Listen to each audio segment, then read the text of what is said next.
What's up, fellow boners? It's Jake. I wanted to stop in before the actual episode to let you know that you're about to hear our very first interview ever. Now, we recorded this the same day we did the DCEU episode, but that one was so long I didn't want to make it longer with this attached to it. But this interview was really fun.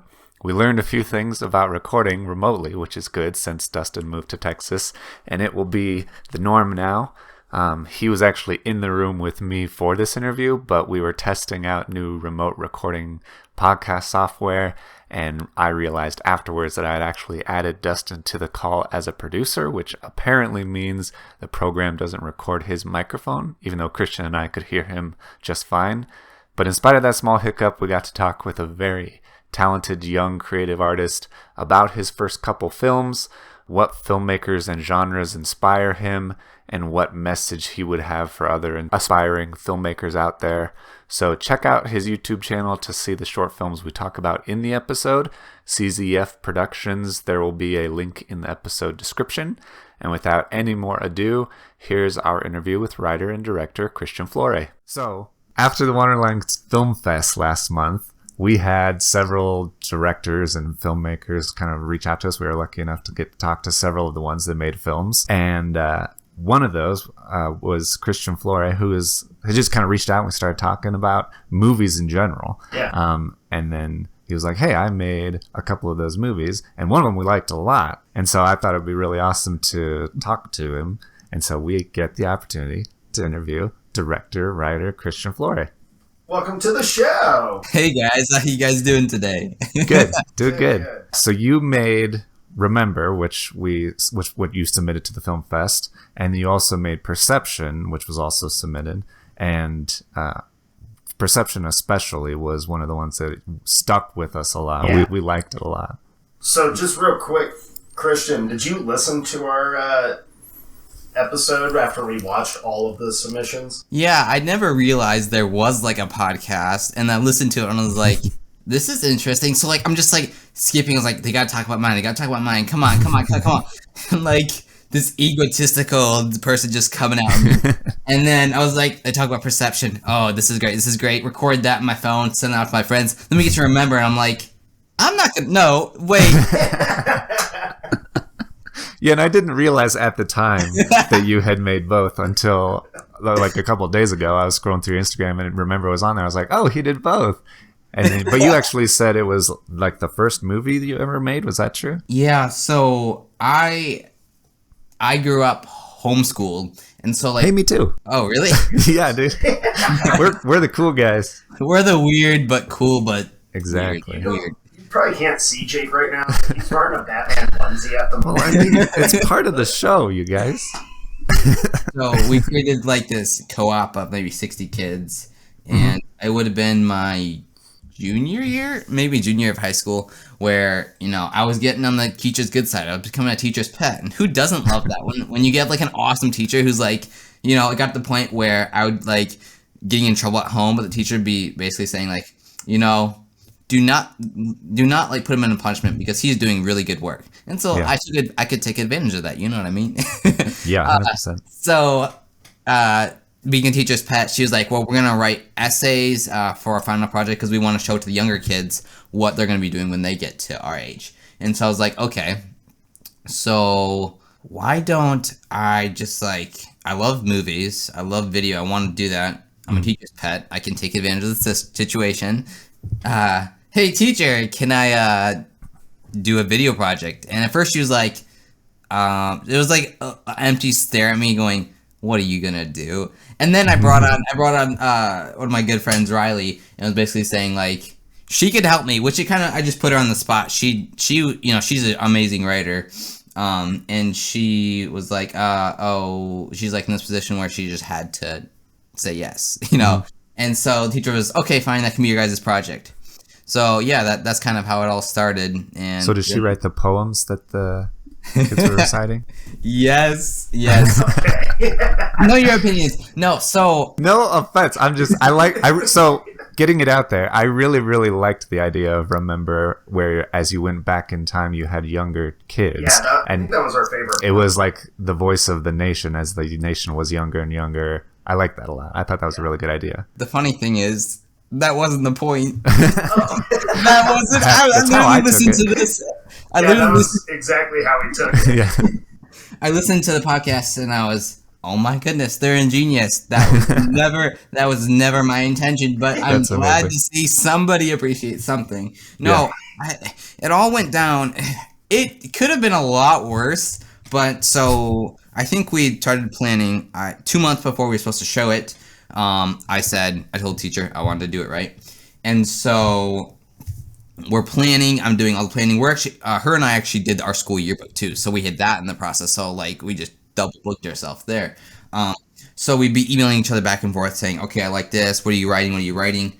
We're both procrastinators. So we're finding footage, we're finding stuff, but really in our heads, while we're finding it, we could be going and watching a YouTube video and spending like 10 minutes or whatever. Typical director writer stuff, Yeah. And so time goes on. I think we have about a month left, and I finally write out a schedule and say, okay, every week we need to have this written, have this done. Well, I was just having the hardest time finding footage that wasn't copyrighted, that was good, and having to go through just hundreds. I feel like I spent hundreds of hours. I was getting so just like there was a lot of edited stock footage in that. Yeah, too much. I was just getting way overwhelmed, and then I was directing it, editing it, producing it. I was gonna be writing the majority of it. Actually, I was gonna write all of it. Basically, she was basically just like coy so I could get the teacher to approve the project. But I was like, you know what? You can do some work. So I was like, you write it. I'm going to write the intros and the outros, and you just write everyone's in between. So we get to about 2 weeks before we're supposed to show it. We really have nothing to show for it. And we get everyone in a room at school, and we're like, okay, I need you to speak. And they're like, we're not going to read this. And I'm like, just read always trying to wrangle talent. That's a director's yes. And then everyone's reading it and everything. We got like 3 people to read it, and finally, I still didn't have enough talent. And it didn't help that my teacher that I had asked to do this, she was in the room, so there's all that pressure while we're trying to record. And then she's like, guys, you better listen to Christian. And I'm just like, I don't want that, because then it's like this adult figure is like saying, listen to this kid or whatever. So it's like, whatever. Undermining your authority. Yeah. And then she's like the studio I was about to say, it sounds interfering. Like the studio is trying to get their pot. Just let the filmmaker film. Yes, exactly. And so I got the point where one of the guys, and it's probably one of my favorite ones, but then also my not favorite too, because his name was Ben. He was doing the Civil War voiceover, and he kept saying the lines because he's just kind of this nonchalant. He's not jockey, but he's just nonchalant kind of guy. And he just kept saying the line with no emotion. I was, bro, you're supposed to be making people cry here. He's like, I don't want to do that. I'm just like, he's like, this is cool. Let's just read it. I'm just like, no. So we literally, I think, recorded like 3 times. And I was, you know what? There's all this pressure around me. We'll go with it. I'll cut it in post if it doesn't work. That's what we always say. Yeah. And so I record everything, and this is a week, mind you, a week before we're supposed to be showing this. I'm stressing out, I haven't even gotten all the footage together and edited. We're just now recording the audio, and we only had about an hour break to record all this. And as you know, with people and actors and me being a director, to just be able to, for a first project, and say like, hey, we're going to set apart this amount of time and record something good, it didn't go that way. So we literally walked out with, I think, completing maybe 3 or 4, and we needed like 6 or 7, I don't remember. And so I'm like, shoot, what am I gonna do? So I literally go home, editing it and getting all the footage. Finally got the footage, and what it was supposed to be was the plan was 1 week record, 1 week compose the music, and then the 3rd week is edit, and then the 4th week is show everyone, and the 5th week would be, or not, show them classmates, and the 5th week would be showing all the parents. So 5 week of planning. Well, that turned into maybe 5 days of actual work. That's how it goes. And so I'm just throwing everything all together. We get about a night before I'm supposed to show everyone else, and I'm going, I still am missing 2 voices. So I get my siblings. I was raised in a large family. I can never count anymore. I think there's 18. I think there's 18 of us. I don't know. 18 siblings? Yes. Wow. You weren't kidding. When you said large, I was like 7 or 8. Right. Yeah. And so the benefits is, you have a lot of people to do things for Access to a whole team. It would be just guilt tripping people at that point. Yeah. So I know you did something. You better come help me. So I get my younger brother to record it, and it's directing kids. That's just a whole nother. That could be a whole podcast in and of itself. They always say, "Don't do kids, don't do animals." Yep. Yeah, and don't work with kids or animals. You know what I mean. I obviously don't work with them. So I get my brother to record it and record like 3 or 4 times, and it's just like not working. And I go, screw this. We're running it. I don't care. This has to be completed by tomorrow.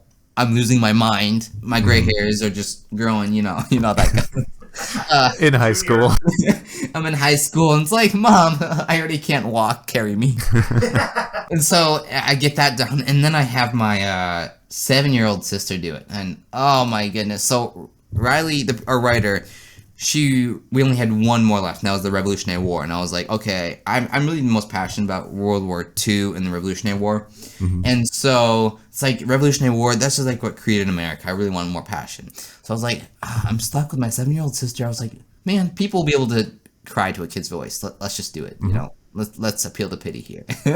Yeah. And so I was like, okay, read the lines. And so she had just been, I think she had started reading in like the last year and a half or whatever. And you're putting these huge revolutionary, or you're putting, these huge words, and I'm just going, no.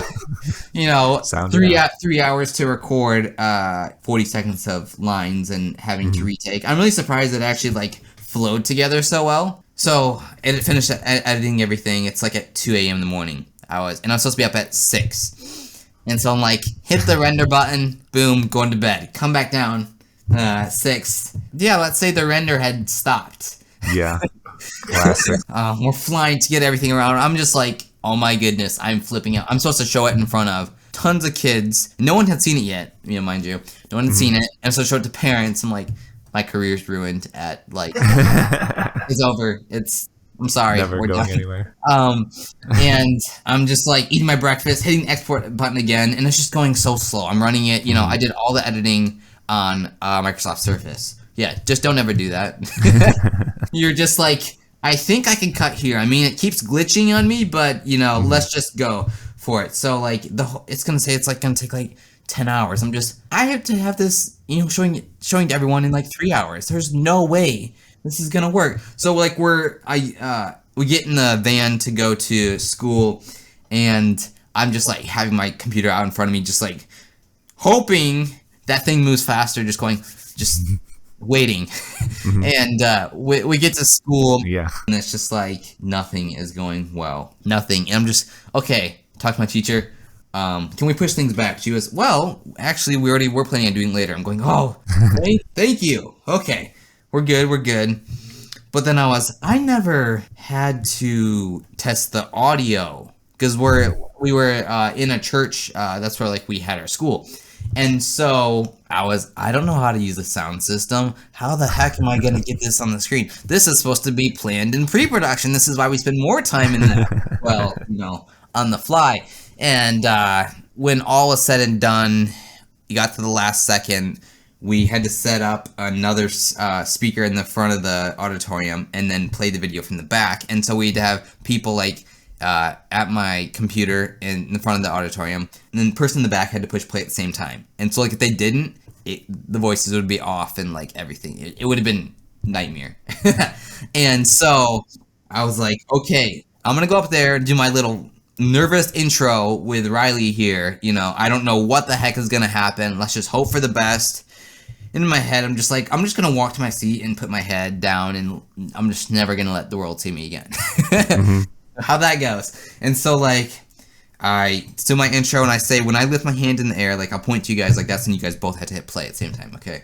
We do that. I go to my seat. I can't even watch the video. I see all the flaws. I see all my mistakes of the whole process. I'm just like, I can't. Everyone's like just looking. Well, my classmates are looking at me, looking at the footage, looking at me, looking at the footage, and going, stop.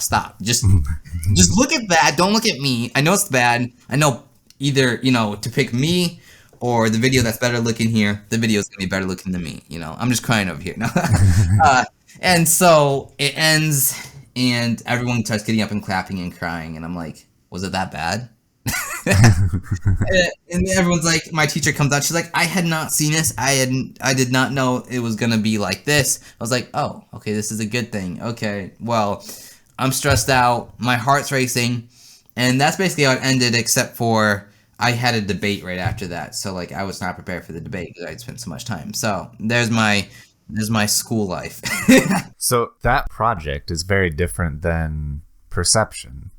Is there and I know you've made a couple of other movies, but what is like the style that you gravitate towards? Do you like the documentary style or more of like the Perception, I guess, is more, how would you describe it? Thrillery? Yeah, like thriller mystery almost. Well, more thriller than anything. Yeah, definitely. So I'm a huge Christopher Nolan fan. What? Okay, so I have to ask you, have you seen Tenet? Yes, I could have like sued Warner Brothers now. I was gonna ask, did you make Perception before or after you saw Tenet? Before, way What? before. Wow. That was a scary thing. I literally watched the Tenet and I'm just like, I wasn't crying, but I was like, no, because I wanted to be able to turn Perception in some feature film, and I was like, oh my goodness, why is that happening? That's going to draw a lot of. If it's the first thing I thought of when I saw it, is like this second half is, I haven't seen anything move in real time reverse in a long time, and then Tenet did it very recently. Yeah. So the process behind that, or the genres I like are manipulating. Not necessarily manipulating time, but I want to be able to create something that people will question, because I think so much content is like out there and I watch it and it's entertaining, right? And so I walk out of it and everyone says the movie's about this. But if you get those one movies in a blue moon that you're like, this movie was about this, and they're like, no, you idiot, it was definitely about this. And you just have this huge argument. I love things that, don't have maybe resolved endings or something, even though it can be very, very unsatisfying. I definitely screamed at a lot of movies recently, but it's like movies that make you have to question, because at the end of the day, in life is never fully resolved to an extent. Like you're never gonna know fully why maybe this person left you or why you had to move here. You might know like one perception of it. But, you're not going to know all views. And so it's like, that was really based on the tone of how one character, as they're watching this, is going to view this girl going through this. And I kind of like that. And yeah, I like that too. I was curious if you thought about taking it further. I think movies often over-explain things. Yeah. And so part of me did want to see more and see it go back in time further to get more answers, but I also really like that you didn't. So I was wondering if you were tempted to show more. Yeah, that was one of my things. So I was so set on, being able to show her perception, or how, as the audience, we view her perception, and it was actually supposed to go back further. But when you're working with no budget, there's really there's no plan for anything. You're just like, I have you for this amount of time. We shoot what we get. Yeah, so originally it was supposed to go back, and I kind of had this idea of maybe we see her running from a police officer, or we see something to basically be able to go, okay, maybe she's a villain, maybe she's a hero. But then I thought about it, and I didn't have time to really write that in. And when I got to editing, I was like, I just don't want to add it. And it's just so much more fun if you just don't know and you're having to sit there, okay, is she the villain? I feel like the part where like it didn't work was it's such a short amount of time that you can't really get to know the character. So like I'm not going to be fully invested in her because I don't know who she is. So that was the other thing I noticed. And then I showed it to other filmmakers and I got totally different opinions. But that's what I loved about it. But I personally loved how you approached it. I connected with just the intrigue of her character right out the gate. Yeah. Yeah. Perception was awesome. I mean, listen to our show. I just praise you on it. Yeah. I loved it. Yeah, your decision making on it was unique. I think it worked really well. It made that story, although a short video, I think it works great. Yeah. Yeah, I definitely spent a lot of time. Actually, no, maybe I didn't spend too much time. The whole story process was... how old was I? 17, 18? I don't know. And I was like, my mom is never going to see me or see this decision as how I do. And I was, that's life. When you walk and make a decision, they're only seeing from their perspective. They're not seeing from your perspective. And so I literally sat down. I feel like when I'm in my most emotional stages, I'm the most creative. It's either that or the shower. It's pretty common. It sounds like an artist, yeah. But so I literally sat down and wrote this, and I probably wrote it in like an hour. And it was supposed to be, it was my first storyboard I did. I just had no idea what I was doing. Stick figures, and I set it up like it was some high budget thing. Slider shot, dolly shot, crane shot. This is gonna be like, you got the reality of I have no budget. Equipment. Yeah. This is gonna be the best thing ever. And so like it literally sat in my drawer, and I was like, one day I'm gonna make that. One day, wake up one day. And then I was watching this. I don't know if you guys are familiar, but there's this these filmmakers out in the UK. I definitely would recommend you go see that. They made a film on $7,000. It's called Cosmos. It's indie sci-fi. Definitely one of the best films I've seen on the budget. And if you like watch this, there's like a featurette video where they like explain like the whole process of how they made it. I think it's 12 minutes long. It just makes you way more emotionally invested.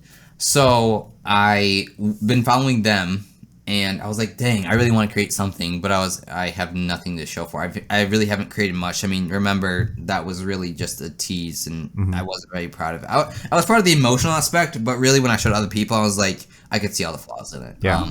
And so then a guy on YouTube, because they got an LA premiere, so a YouTuber named Dave DeVos, he did like, he does inspirational videos for filmmakers because he's a filmmaker himself. And so like he was basically saying like, she got to start somewhere. Just get up and film. And I was like, oh my goodness, I'm gonna go do this. Get everything together. I'm gonna do this. The next thing I know, I only have my younger brother and one slider, and I'm in snow, and that's not fun.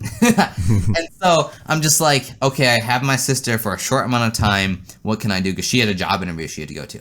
So we shot everything, and I think even in the beginning you can see like there's a light stand in one of the shots. There's things that are there, and like one of the scenes was like running through our kitchen in our house, and I'm like, I think you can see like somebody in the background standing there, maybe.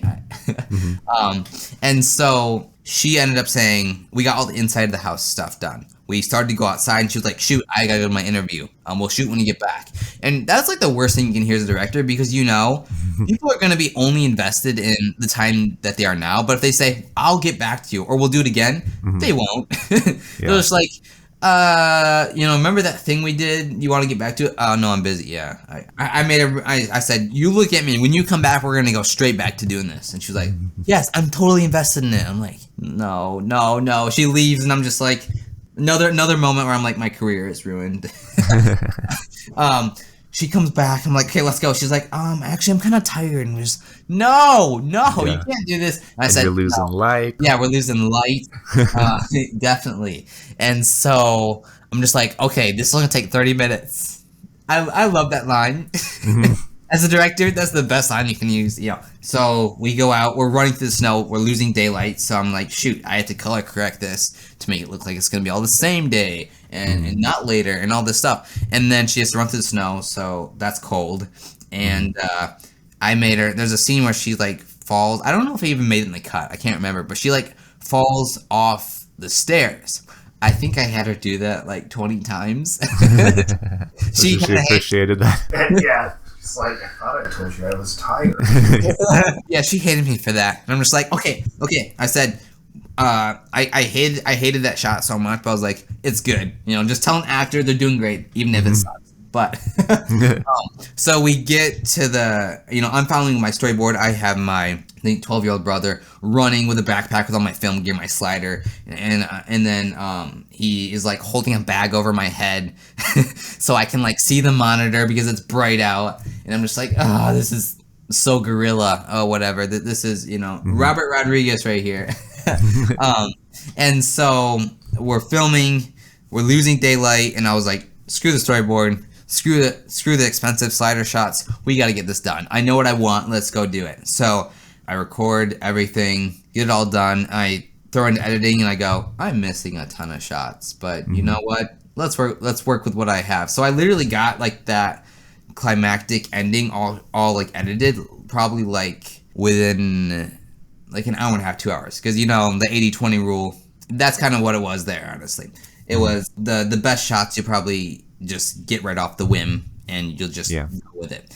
So I had the whole ending done in a matter of time, and I was feeling really inspired. But the whole entire beginning, I was just like, how can I get this to go? And to really be able to resonate with an audience. And so like I literally edited that 5-6 times to get it right. Even then I was like, I'm not very satisfied with it. I was just like, skip to the end.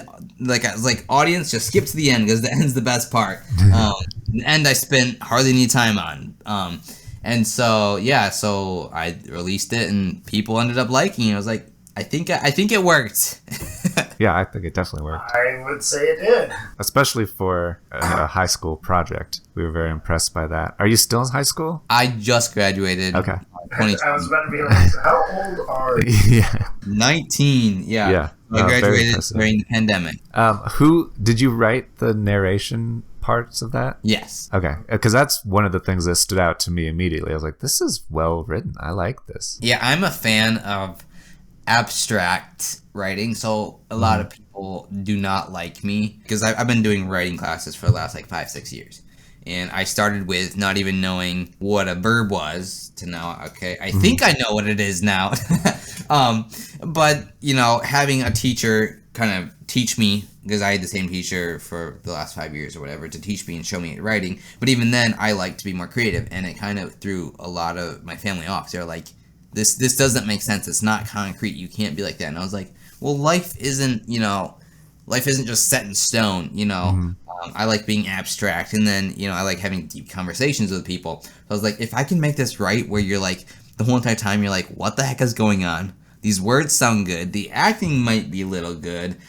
What is going on? Get to the end, you're like, what did I just watch? Wait, let me go rewatch that. Okay. Oh, wait, no. I think, hopefully I achieved that. Yeah, I think a lot of times people go for very abstract narration like that, and it's too abstract, it's too artsy, it doesn't make sense. But I've watched it a couple of times, and as I watched it, I was paying more attention. I was like, this phrase is said in an interesting way, but it actually has meaning behind it that makes sense. And I thought was what made it work. Yeah.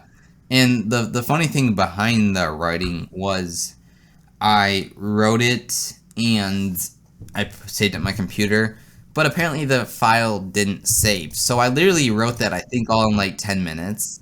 Again, on the spot, I was like, okay, we got to get a voiceover. I told my sister, go in the other room. I just wrote it up really fast. I was like, read this. And so we spent so much time just trying to get the right pronunciation and kind of that deepness, because I kind of like that deep kind of feel.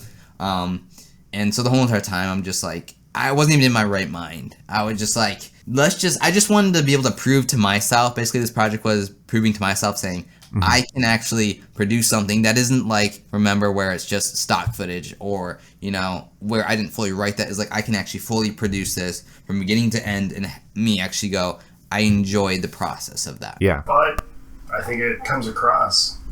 Yeah, 100%. It's great. Yeah, and I was just thinking about it. Obviously, there are Tenet comparisons, but there are also Memento comparisons. I mean, you have an unreliable protagonist, and it may or may not be. You're just kind of following them. You don't know if they're good or not. More Memento than Tenet. Really? Personally, yeah. Okay. Yeah, truthfully, my real inspiration behind it, I just kind of started because I didn't really grow up watching Christopher Nolan. I think I watched the first Batman and part of Inception when I was younger, but I kind of got into it again. I watched Memento, But what was really the driving force behind this was the prestige of how that's all written. Yeah, and the process of like hide something, show it. Hide something, misdirection, that's kind of what I was going for. Yeah, absolutely. That's awesome. I could totally see that. I know that people probably want to see the movies if they missed the film festival and didn't see it during that.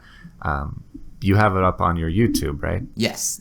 You can check out the rest of my content is at CZF Productions. I'm definitely going to try to upload more. I'm working on writing another short film at the moment. But yeah. I was wondering what you're working on now. Yeah. I literally just started maybe 2 hours before this phone call. Very fresh. Yeah, very, very fresh. Because yesterday I was showed a video by one of my coworkers, and it was basically this guy has 1,500 words to live. And I really like that idea, but the tone of the film, it was like dramatic but comical, and I was like, this could have been so deep and so like, really made people think, but I was like torn the whole entire time going, am I supposed to laugh? Am I supposed to like be emotional? Like at the end, I'm like my heart was just like broken for this guy, but it just like wasn't very satisfying ending. I was just like, it kind of was like it was too comical for me. I'm like, if I can like do maybe a remake kind of that, but make it more of a dramatic love story. So it's like I got that idea, and then I just watched a few days ago Colin Trevorrow's first indie feature film. That movie, phenomenal. Safety Not Guaranteed. Oh yeah, we love Safety Not Guaranteed. That movie, it's so well done because you take a classic genre, time travel, but how can I make it so characterly, that's even a word, infused within it? And it's so well done, and it just speaks to the point. And then it's like one of those endings, you get the point and you're like, what did I just watch? I didn't understand the ending, but dang, the emotions and the character development is so good to see these two really, really weird people come together and go set aside their differences and say, we want to do something together. I think that was like super cool. So yeah, I kind of want to do like a spin off that. It's a very different kind of sci-fi. Yeah. I liked a lot. Yeah, I'm, even looking at Christopher Nolan films. So like look at Inception. Inception at its root is really a dad just wanting to see his kids again. Right. Right. Yeah, that's the heart of it. These films that are super, super big, but they just have these really, really personal cores. Those are the best films. You're like, you can add all this fun stuff, which makes it a lot more fun for the audience, but like then there's this emotional aspect that's just so much more resonating. Yeah, and it grounds the audience to something that they can connect with and recognize as normal. This is something that everybody experiences to some degree. They don't experience entering these multiple levels of dreams, the streets and buildings coming up over your head, and it balances the fantasy of it. Yeah, and then Memento is like just trying to avenge his wife's murder. Yeah, so it's these simple, I would love to just sit in a room with Christopher Nolan, just like stare at him while he's writing. Us too. Yeah, we might fangirl a little too hard sometimes for Nolan, but we're pretty proud of it.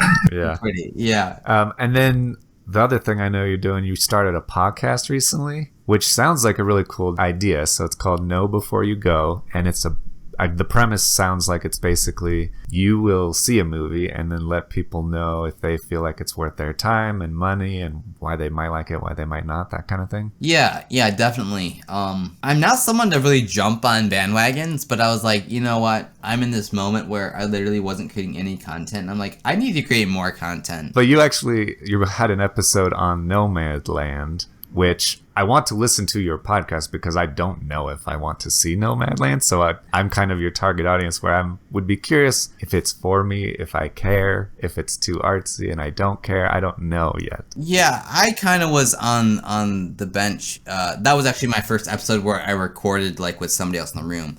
And the quality isn't very good because I didn't tell him I was recording up front. Because, like, an actor, it's just got to come natural, I didn't want to say we're recording. It's like, I got to record, I got to get into this mode. So I ended up in like a 4-hour conversation that I had to edit down to like 30 minutes. And so Nomadland is really interesting because it's really deep and it makes you ask a lot of questions. But it's one of those films that it's too artsy. Personally, like, I don't know if you guys are really good Pixar fans, but I'm a fan of, I don't know if you've seen the new movie Soul. Not yet. That movie, phenomenal. I think it literally was the exact same thing as Nomadland, but it ended a lot more hopeful, and it really sent the same message without having to be like really artsy.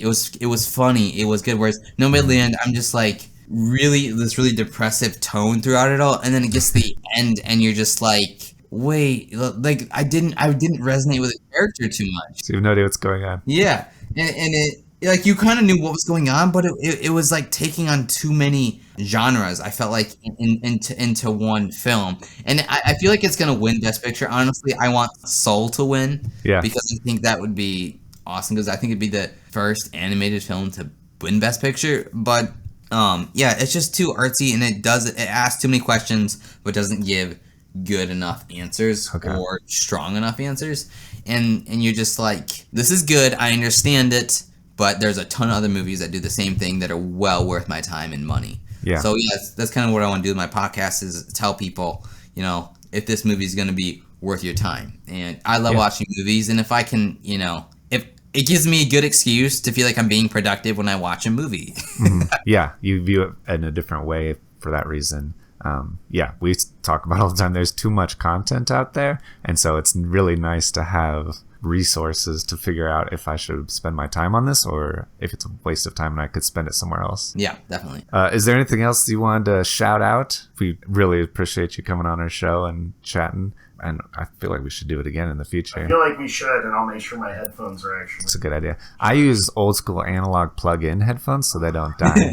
Yeah, definitely. It's been a super awesome experience and honor to be able to be on this. You know, I think connecting with fellow creatives is really what we have to do, especially during the pandemic and everything. You know, there's just so much content out there that, you know, you either had like this super optimistic or like this super pessimistic, and like finding that center in between where you're just like, we're in this time, we're going through all these struggles. What are we going to learn? What are we going to take away from this? And I think creating this engaging and entertaining and educational content is how we really get through this, and people understand that we can as creatives create things that are good and yet impactful, you know. And so like, yeah, I appreciate coming on with you guys and like being able to discuss how being a creative is and the process and how everything goes forward, because we all want the same thing. We all want to create content that people will enjoy. And it's like, if we all come together, that's what we're here for. Right. Yeah, and I think you're a good example to other people who are creatives and would maybe are afraid or uncertain and don't want to get started, don't want to jump into it because they don't feel like they have all their ducks in a row. I think it sounds like you are a proponent of, and I'm also a proponent of, just starting. You can, if you just start doing it, you'll learn more than you could have ever thought of if you like planned it out too much. That's what we did with the show. Yeah, exactly. Yeah, and the hard part is, you know, anyone can start. It's keeping the consistency, because I'm somebody that's like, I start 20 different projects and I walk away with maybe 0. No.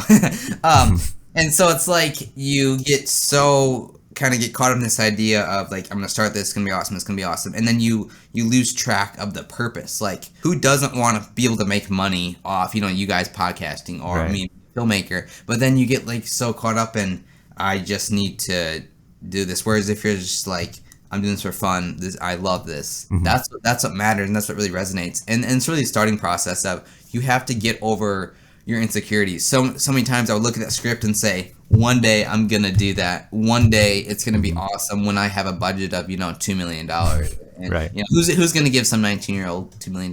You know. Right. Until you can prove you can handle it, which you have to make films in order to do that. Yeah, and it's a chicken and an egg scenario, and you're just like, really, you just gotta show the world that you are able to create. And so it's like, embrace your weaknesses and basically show that to the world. So if you're like a really awkward actor, show the world that you're awkward. Don't try to be someone else.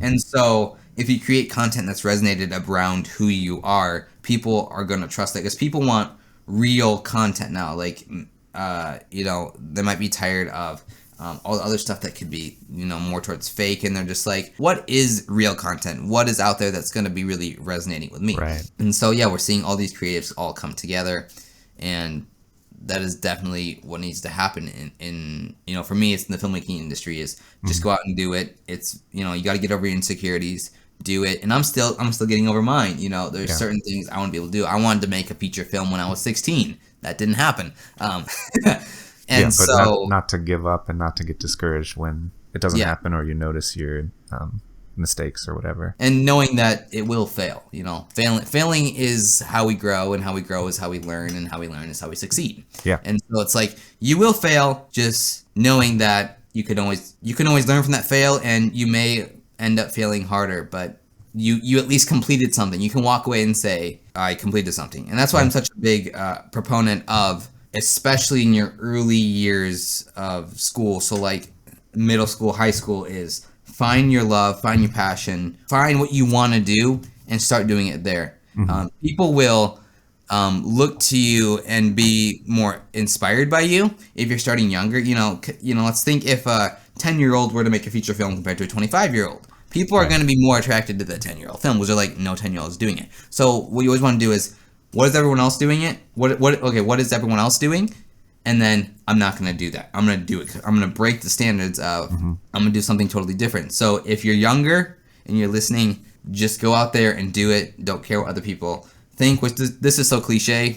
I watch YouTube videos all the time about this. And it's like, really, you know, if when I say things cliche, I just like to cover that up with like something really pessimistic and say, you will fail, and it's gonna hurt. It's gonna hurt a lot, but at the end of the day, you'll be able to walk and you'll look back and say, and not even look back, you'll have proof right there saying, I completed this didn't work. And people are more likely to hire you because you can say, I did this, and I learned this. If you go to college, you maybe don't necessarily have that opportunity, whereas if you're starting younger in high school, you have more opportunities and you have more room to fail. If I fail, I'm not having to produce my own money. I mean, now I am, but when I was at home, I could fail and be totally broke, and I'm still under my parents' house. So it's like, you have a fail safety what net. you can when you're, you know, in your teens, because you can't fail like that later on, you know. Yeah. And we get so caught up in like how the world's going to think of us. The world's only going to really care what you look like, you know, 10, 15 years on the road, where you actually have to show something. You're in society, you're supposed to be able to prove to other people, I've completed this. But at 15, 16, 17, you're supposed to be going and hanging out with friends, all this stuff. So if you break that standard, you're going to succeed more in your career and in life. Yeah, I think that's a great message. And that's a good place to end it, I think, too. Well, thanks a lot, Christian. Yeah, go check out CZF Productions on YouTube. And yeah, thanks a lot, Christian Flore, for joining us. It's been a lot of fun, man. Yeah, we'll definitely have to do this again. And yeah, I had such an awesome time being able to talk to you guys. But yeah, I feel like we could talk about all kinds of movies and get your perception on it. That would be really interesting. Perception. See what I did there? I didn't even mean to do that. Bringing it all together. Yeah, definitely. All right, man. Yep. Well, you guys enjoy the rest of your day. You too. As well, Talk to you later.